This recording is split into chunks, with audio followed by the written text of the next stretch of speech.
This episode is brought to you by Zazzle.com. Millions of creators, buyers, and sellers, billions of products. Use our code EVERYDRINK10, save 10% off orders of $50 or more.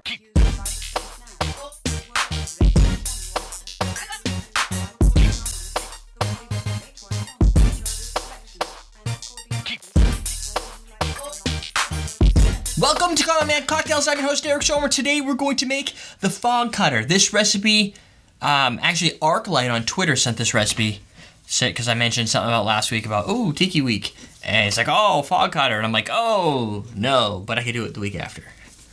So. Just like that? Just pretty much like that. And it's open as Friday, so take them off. What we're going to use is gin, light rum, and let's see what else we got. Brandy. I'm using cognac. Somebody said, but you're using cognac, not brandy. It's kind of the same thing. It's just cognac region. Is it exactly the same? Why is my hand sticky? Is it exactly the same? I don't know. But all I have left is this Christian Brothers brandy, and it's looking pretty low. So I don't even know if there's enough in there, so I'm not going to use it. We're using Martin Miller gin. The recipe that you'll see at the end is going to be for full dose, which might be enough for a serving and a half if you put it in, say, a Collins glass or tiki. I'm going to use half the recipe because I didn't have enough lime, so I'm going to go half. So it's going to be 1 ounce of lime. We're going to do a half ounce of OJ. We're going to do a quarter of an ounce of orgeat syrup, almond syrup. We're going to do 1 ounce of light rum. We're going to do a half ounce of the brandy, cognac. We're going to do a quarter ounce of gin, so just a little tad. We're going to float some sherry on top, too, and some OJ. I said OJ already. So it's just really this whole big old thing of sweet sherry. That's what you're going to use. Not all of it, just a little bit. Bought that whole thing for a little bit. I did. Now you're going to have to go find more sherry recipes. I am. Or we need to learn how to cook with sherry. Then we'd have a use for it. Or we can just give it away. Or we need to find a friend who cooks with sherry. Yeah. That's what we'll do. All right, so I'm going to use this measuring glass. So I use my whole ounce of lime. The dude that does the tattoos is a cook. He could use it. I don't know if he's really going to care. You're a cook. Here, have a big bottle of sherry I don't need. I don't know. That seems a little weird. He's a cook. I understand. He cooks. And he does tattoos. I see how those two correlate. He would use sherry. You said we have to find someone who cooks. So we'll trade him the $7 bottle of sherry for another tattoo. Yeah, that would look good. Because you're going to get $7 worth of a tattoo. Which is going to be a black dot. Or line. I was thinking, I still haven't really decided or committed, but I thought on this arm I'd like to do like a tiki statue or something like that, but I don't know. We'll see. Do it right across your chest. Yeah, then you have to shave my chest. And Not me. Huh? Not me. Oh, you could do it across your chest. No, I don't have to shave it. I understand. So your suggestion is based on the fact that you don't actually have to do it yourself? I could do it. I saw the most messed up tattoo today. I was looking for tattoos on Libra. And some of the Libra tattoos are a scale balancing. Yes. And this woman had her chest. And each scale was a piece of her anatomy. And then there was a tie coming down the middle. Like a tie that you'd wear, only it was tattooed. It was really weird. That's, probably gonna do that again. That is quite odd. It was a big tattoo. She must be a bartender. Maybe. That is how you could tell a cocktail enthusiast, like myself, I would guess, versus a bartender when you're at a place. Yeah, but not the same.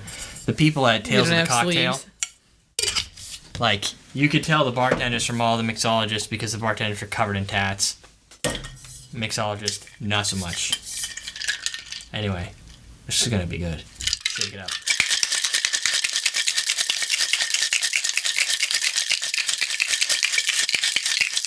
Maybe if I got like a big statue of Tiki there, I could shake like a man.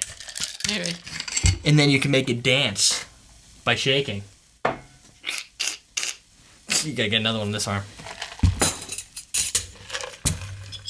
What do you think of that? Interesting. I think I have enough trouble trying to find it in my next tattoo, so. You should use tiki. Oh, I gotta have something for Liam. Liam's a little young for a tattoo still. He wants one. Of course he does. Can I get a tattoo too? Until he felt it, and then he wouldn't want it. Right, because they don't tickle. Not usually. So I'm going to layer this on top a little bit. Yeah, sweet. This has a very striking smell to it. You can do a tablespoon, teaspoon, I don't really think it matters. Or until your heart's content. Maybe use the whole bottle if you really like it. You could. And while I'm here, and I happen to be cutting up a pineapple, I figured we might as well do it all up. So I'm just gonna poke a cherry, stab a pineapple, stick maybe that right here on the edge. Whoa, my cherry just fell off. The pineapple's way too big. Yeah, the pineapple's huge. And we'll just make sure nobody sees the mess by covering it with an umbrella. So if you know you screwed up your garnish, just cover it with an umbrella because it always looks tiki when you have an umbrella. They'll figure it out eventually, though. All right, you ready for this? Oh, it smells like rubber. Smells like pineapple.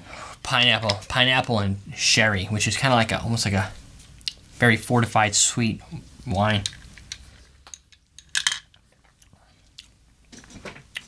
Ooh, this baby will hurt you.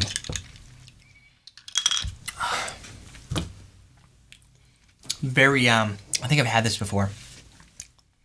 And the sherry is, I think, what really changes it. It doesn't taste like any other cocktail because of that, like, wine component. Almost, if it was in a cocktail glass, you'd get the vermouth-like flavor properties of it, like a sweet vermouth. In here, it just tastes mysterious. And mysterious is kind of cool when you have something that's actually screaming at you. It's a bit sour. It's right down the center of the throat, right in the tongue, right in the center. It's got that sour bite to it with a potent kick after it. There is some sweet almond, a little citrus, but the alcohols play very well together. They create a very fiery tropical taste. And the aftertaste is that of the sherry. Kind of just a little sweet, dark fruit, little acidity. It tastes dangerous. So, good idea for a tiki cocktail if you really want to just impress people with danger and mysteriousness. I think this will do it for you. Lots of alcohol, you double these ingredients, you've got yourself a party and a glass. So, keep care of that and make sure you don't do anything stupid with it. That is the Fog Cutter. Pretty classic, tasty little tiki cocktail. I'm your host, Derek Schomer. Check us out on everydaydrinkers.tv for No Pants Friday. And potent drinks like this, we're teaching you how to drink. The potent drinks cause the no pants. I have no pants because I drank that. That's right.